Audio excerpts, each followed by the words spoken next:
Okay, so I had tailored my presentation originally for like people who are beginning language study. Is that true for anyone in the audience? Okay, all right. I'm going to tweak it a little bit then.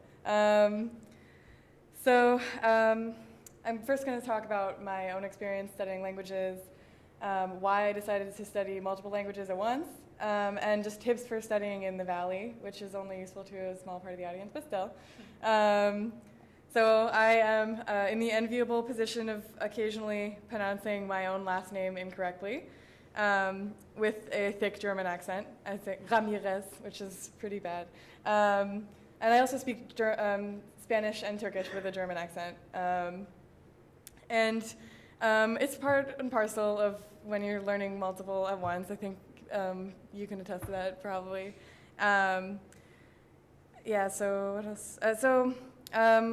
When I got to Smith, I didn't really want to touch German anymore. I was done with it, over it. I had done it in high school.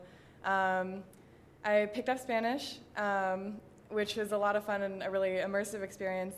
Once you start one, you just kind of are starting to collect, and it gets easier with time. Like having learned one foreign language already, it's easier to learn a second one, and then you're like, why not just start with the third? And I study literature, so I wanted to have the experience of studying literature in a non-Western language because there's so little research done on literature that's not coming out of like Western Europe. Asked myself, what do I want to take? I knew I wanted to go through the 5 College Language Center because it just seemed like a challenge to do the mentored language, to be teaching on your own, teaching yourself the language on your own. And Turkish is the language that's most commonly spoken as like a second language as like a second native language in Germany. There's a huge population of people who speak Turkish as a mother language, mother tongue, right? That's English. Okay. So I went with Turkish, and that has honestly been one of the most fun things that I have done academically. I have a great relationship with my language mentor, and also she despises me for watching some really terrible Turkish television. It's just like part of it, but it's a very comfortable, chill system. Would highly recommend. That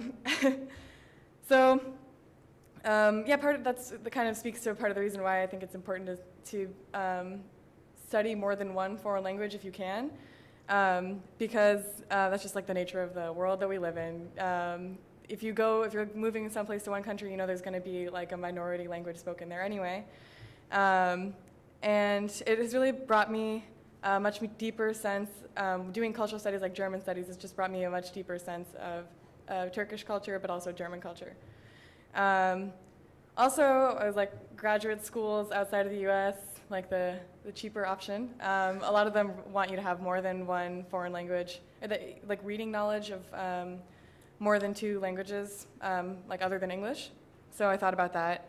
And I've noticed it's definitely, in terms of translation, has helped a lot more. You get a really good sense of working not just with one foreign language, but you can draw parallels between the other foreign languages that that you can't necessarily do with English. Also, the Valley, this is a plug for the Valley's translation program. We all have a little bit of experience with it, I'm sure. But the Valley is one of the only places where, as an undergraduate, you can take translation courses, translation workshops. So take advantage of that. I took courses at all 5 of the colleges, which I think is really good with cultural studies because your professors, gotta love them, but they have really specific interests. And cultural studies is so vast. So when you're taking them at other colleges, you get to experience other people's interests.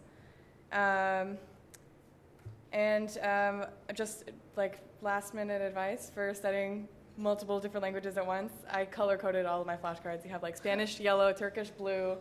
Otherwise, I don't know how I would keep track of any of it. Ultimately, I honestly didn't expect to study languages when I first came to the Valley, but it gave me so much more freedom academically to do what I wanted. I took when I studied abroad in Hamburg, I took all of my classes in the Turkish studies department. Which you can't do here, but I had the advantage of having, knowing German. I was able to do something different when I was there. And also have gotten a lot of people to give me money to do things. Studying in Boğaziçi was made possible by a grant from Smith that is granted specifically to non-European languages. And then when I was in Germany, I did a project, like a research project, studying Turkish language venues in Germany, which led me to my Fulbright project in a really vague, roundabout way. So it just opens you up for more opportunities. So that is my experience. Thank you very much for listening.